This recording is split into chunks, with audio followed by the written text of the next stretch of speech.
Hoy, dentro del módulo 4, que está dedicado específicamente al superviviente de cáncer, vamos a hablar sobre la intervención del psicooncólogo con el superviviente de cáncer, sobre cuáles son las funciones del psicooncólogo. En las últimas décadas se ha producido un avance de la medicina muy importante y esto lo que ha hecho es que se haya mejorado mucho las técnicas de detección precoz del cáncer. Por lo tanto, cada vez se detectan los cánceres de forma más precozmente y por lo tanto cada vez hay mayor eficacia de los tratamientos también. ¿Qué ha supuesto esto? Esto ha supuesto que cada vez hayan más personas supervivientes de cáncer. Diríamos que una persona superviviente de cáncer es aquella que ha padecido un cáncer y que está libre de tratamiento y de enfermedad durante más de un año. Actualmente se calcula que hay unos 24 millones de supervivientes de cáncer en el mundo. ¿Y cuál es la función del psicooncólogo con los supervivientes? En las últimas décadas el psicooncólogo tenía como función principal acompañar al paciente y a la familia, como hemos visto en los módulos anteriores, pero acompañarlos en muchas ocasiones hasta el proceso de la muerte, ¿no? Esto está cambiando por lo que les decía anteriormente. Entonces, una de las funciones principales del psicooncólogo actualmente es acompañar al superviviente a afrontar la vida después del cáncer, cuando en los casos en los que existen dificultades de adaptación. En mi opinión, diría que hay dos grandes grupos de supervivientes. Un gran grupo, que no vamos a tratar en este módulo, un gran grupo que después del proceso oncológico no tiene dificultades, sino todo lo contrario. Un grupo en el que después de este proceso oncológico tiene lo que diríamos, como le llamaríamos, un crecimiento postraumático o también el concepto resiliencia. Este concepto viene de la física de los materiales. Es un concepto que se basa en una característica, cuando un material tiene una característica, la que sea, cuando ese material es sometido a una gran tensión, a unas circunstancias muy adversas, después de esas circunstancias adversas, este material no solo no se ha perdido, sino que incluso sale fortalecido en su característica principal. Si esto lo trasladamos al mundo de la psicooncología, lo que queremos decir es que en referencia al proceso oncológico, es que hay personas que después del proceso oncológico no es que no salgan, digamos, con sentimientos negativos, sino que incluso salen fortalecidas. ¿En qué sentido? Pues por ejemplo en valores. Hay un cambio de valores importantes en un grupo de personas después del cáncer. Por ejemplo también en vínculos. Los vínculos se establecen de forma mucho más estrecha, vínculos afectivos más estrechos. Y también, por ejemplo, hay un cambio en cuanto a la percepción de lo que es importante y de lo que es accesorio. Como les digo, ese sería un gran grupo de pacientes que no vamos a tratar en este módulo, porque en este módulo lo que vamos a tratar son las personas cuál es la función del psicooncólogo con las personas que sí que tienen dificultades de adaptación. La vuelta a la vida normal, decimos entre comillas porque el mismo paciente te dice, pero ¿qué es normal? ¿No? Mi vida ha cambiado bastante. Cuando este paciente superviviente vuelve a la vida normal, la mayoría sienten que sus necesidades psicológicas han sido olvidadas. ¿Por qué? El grupo de profesionales de la salud, por ejemplo, se centran mucho más en los síntomas físicos, cómo está en cuanto a los marcadores, cómo está en cuanto a los leucocitos, se centran mucho más en eso y para eso la persona ya está bien.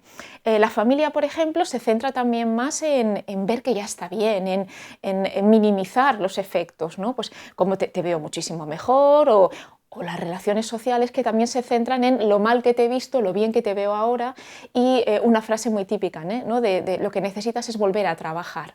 Por lo tanto, el paciente superviviente, ya no es paciente, sino que es superviviente, que se enfrenta a la vuelta a esta vida normal, se siente como que está incomprendido, porque él sí que nota dificultades y parece que todo su entorno las minimiza o no quiere verlas. ¿Cuáles son estas dificultades? Bueno, sabemos que hay ciertos efectos secundarios, por ejemplo, de la cirugía o de la quimioterapia o de la radioterapia, que van a permanecer durante años, durante todo el tiempo del superviviente. Ahí en la pantalla les aparece algunos. Me quiero centrar en el quimiocerebro. El quimiobrain es un término que hace referencia a las dificultades cognitivas que tienen los pacientes, algunos pacientes, después de haber recibido quimioterapia. Estas dificultades cognitivas, por ejemplo, serían una falta de concentración, una dificultad de atención, dificultad de trabajar con números, dificultad de aprender cosas nuevas, dificultad, por ejemplo, de comprender lo que se está leyendo. Por ponerles un caso para que vean la dificultad de volver a la vida normal si tengo este quimio-brain, por ponerles un ejemplo, María, una señora que tuvo un cáncer de mama, ella era una directiva de una sucursal bancaria y cuando pasó todo su cáncer de mama, sus tratamientos, fue duro, lo superó, volvió a trabajar y al volver a trabajar ella notaba que en esta nueva etapa de su vida, cuando volvió a su trabajo, hacía 1 año y medio o así, que no estaba en ese puesto y se dio cuenta que no podía concentrarse, que los protocolos, los programas nuevos de su trabajo no podía hacerlos. Ella se empezó a notar como que algo le estaba pasando, tenía ansiedad y claro, esto no era reconocido por nadie, solamente ella lo notaba, pero se notaba mucho más lenta en comparación con su etapa anterior, por ejemplo.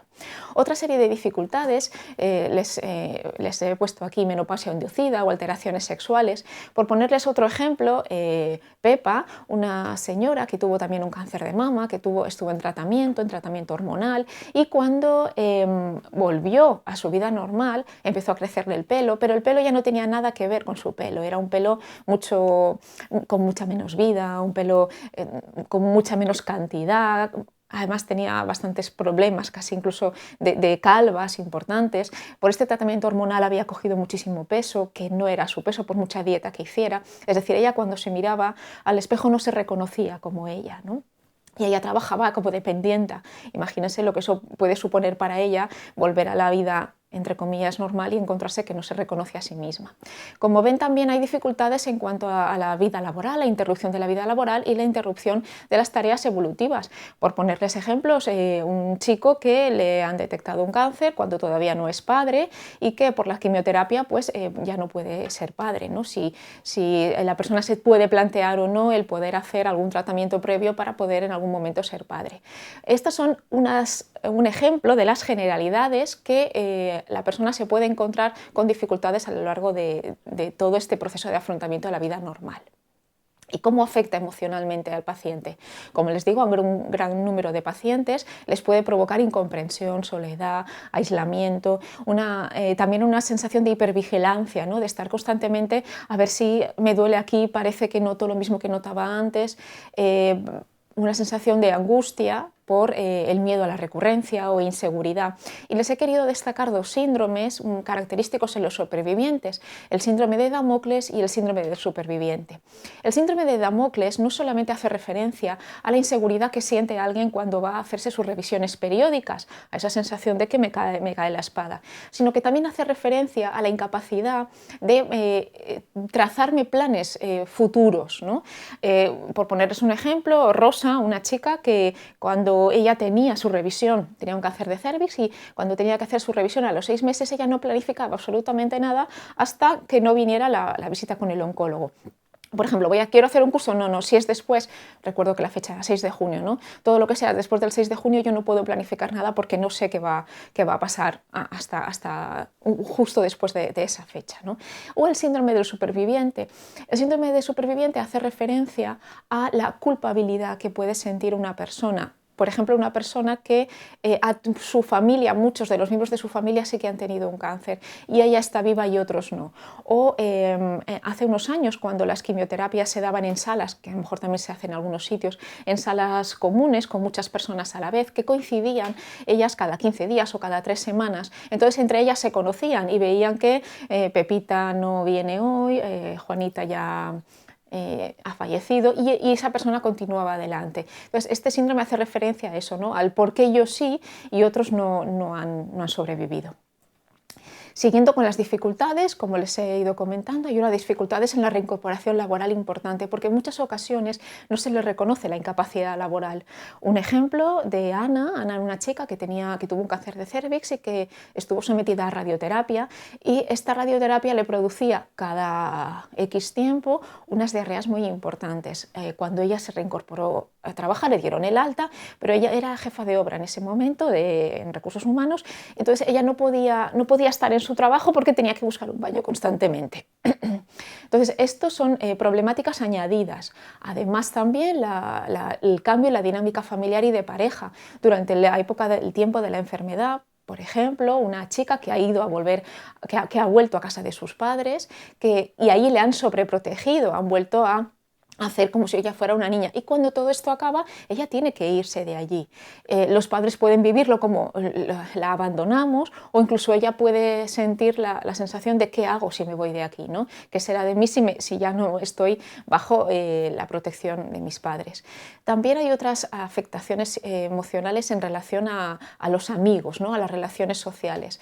Los pacientes, cuando tienen un cáncer, siempre o casi siempre explican que el cáncer es como un tamiz, ¿no? Que hace de cribaje, porque dicen que hay amigos por los que la persona hubiera puesto su mano en el fuego, de que sí que iba a estar ahí y no han estado, y al revés, personas a las que empiezan a conocer o que han conocido recientemente o que pensaban que no sabrían dar este apoyo y sí que lo han dado. Por lo tanto, cuando la persona vuelve a la vida normal, también se encuentra con que los que eran amigos ya no lo son, o que tienen nuevos amigos que ahora sí lo son, o decepciones, ¿no? Y claro, todo esto tiene mucho que ver con la autoestima, con el autoconcepto y con la percepción de mí mismo. Yendo un poco más concretamente a cuáles son los trastornos emocionales que pueden aparecer en el superviviente de cáncer, he hecho una revisión de la literatura y he visto estos datos, ¿no? En datos, el mayor dato que he encontrado, ¿no? En la depresión he encontrado una prevalencia de hasta un 58% en superviviente oncológico para todos los cánceres. En ansiedad he encontrado una prevalencia de hasta un 23% para todos los cánceres, y en estrés postraumático hasta un 32%. Y entonces, ¿cuál es el papel del psicooncólogo? ¿Cuál es el abordaje psicológico? Lo principal es que vamos a intentar hacer que una persona que se ha visto a sí misma como soy un enfermo de cáncer, ahora se vea a sí misma como he tenido un cáncer. Ese es el proceso psicológico que la persona tiene que hacer. Entonces, ¿qué es lo que primero hacemos? Como en cualquier intervención psicológica, comenzar por una evaluación exhaustiva, ver realmente cuáles son las áreas de todas las que he ido comentando están afectadas. Y a partir de ahí poder establecer unos objetivos específicos. Primero, por ejemplo, ayudar si la persona tiene problemas con el miedo, ayudar a identificar dónde está la emoción, como hablábamos en los módulos anteriores, expresar y aprender a gestionar estas emociones.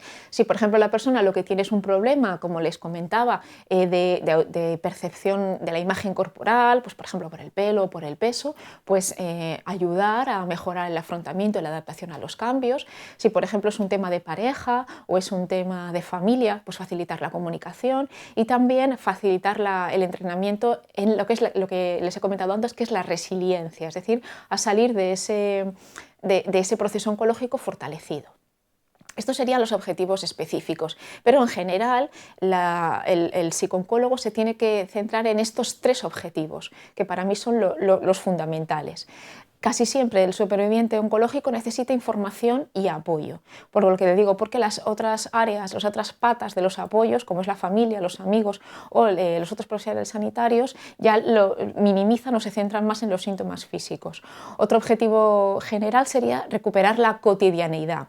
La enfermedad ya no es el centro. Durante un tiempo, y a lo mejor ha sido años incluso, la enfermedad ha sido el centro, pero ahora ya no lo es. Ahora tengo que volver a ser yo misma sin la enfermedad como centro. Y un objetivo fundamental es mejorar la calidad de vida. Quería hacer mención del proceso cambiante también, igual que siempre hablamos del proceso oncológico como algo cambiante, también el proceso del superviviente es cambiante. Por lo tanto, la evaluación exhaustiva que les comentaba anteriormente ha de ser algo que tiene que hacerse de forma paulatina e incluso cada vez que vemos al paciente. En cuanto a técnicas concretas para trabajar a nivel psicooncológico con el superviviente, también revisando la literatura, estas 5 diríamos que son las que más se ha comprobado su eficacia. La intervención grupal, tanto en individual como en grupo, sabemos que estas intervenciones son efectivas. Yo considero que en el trabajo en el superviviente, el trabajo en grupo, el apoyo, lo que llamamos los grupos de ayuda mutua, son fundamentales, y así se constata en la literatura, se constata la eficacia de estos grupos de apoyo. Una técnica que también se ha visto eficaz es la reestructuración cognitiva, para manejarse con ideas irracionales o con pensamientos, por ejemplo, de nunca voy a estar bien, siempre voy a tener que estar enferma, por ponerles un ejemplo de pensamiento que tendríamos que reestructurar. También se ha visto eficaz la técnica del mindfulness para aprender a relajarse. Se ha visto eficaz en lo que les comentaba del quimio-brain o el quimio-cerebro. Muchas de las terapias de apoyo mutuo se centran en la educación sobre hábitos de salud y autocuidado, teniendo en cuenta que aquí muchas veces el superviviente se radicaliza, ¿no? Pues si a lo mejor he tenido un cáncer porque no me alimentaba bien, y entonces me estoy acordando del caso de María. Ella cada vez que tomaba un poco de dulce, un trocito de tarta, por ejemplo, ella había asociado que azúcar significaba enfermedad, y entonces se sentía muy culpable, se sentía muy responsable. También estaba radicalizándose en este tema, y entonces, por ejemplo, no se hacía nada a la plancha para evitar que se quemara. Ella estaba como demasiado pendiente, lo que les decía un poco anteriormente, hipervigilante de estos hábitos de salud, lo cual la limitaba muchísimo, ¿no? Y en el entrenamiento en asertividad, en muchas ocasiones, es una de las técnicas eficaces, porque ayudan a que la persona sepa comunicarse, como les digo, con las dificultades con el entorno y las relaciones sociales. Y un apunte quería comentarles en este sentido, porque se está viendo que la intervención psicológica, tanto por teléfono como por internet, tanto con el Skype, o tanto en sesiones individuales como en grupo, se ve que sí que son eficaces para mejorar todos estos objetivos que tenemos con el superviviente. Y para acabar, simplemente hablar de perspectivas de futuro. Tanto las asociaciones de pacientes como los expertos coinciden sobre la necesidad de crear planes específicos multidisciplinares, en las que está incluido el oncólogo, y unidades especializadas para atender y seguir de una forma integral al superviviente. Creo que por ahí es por donde tiene que ir nuestro futuro y nuestra línea de actuación. Muchas gracias.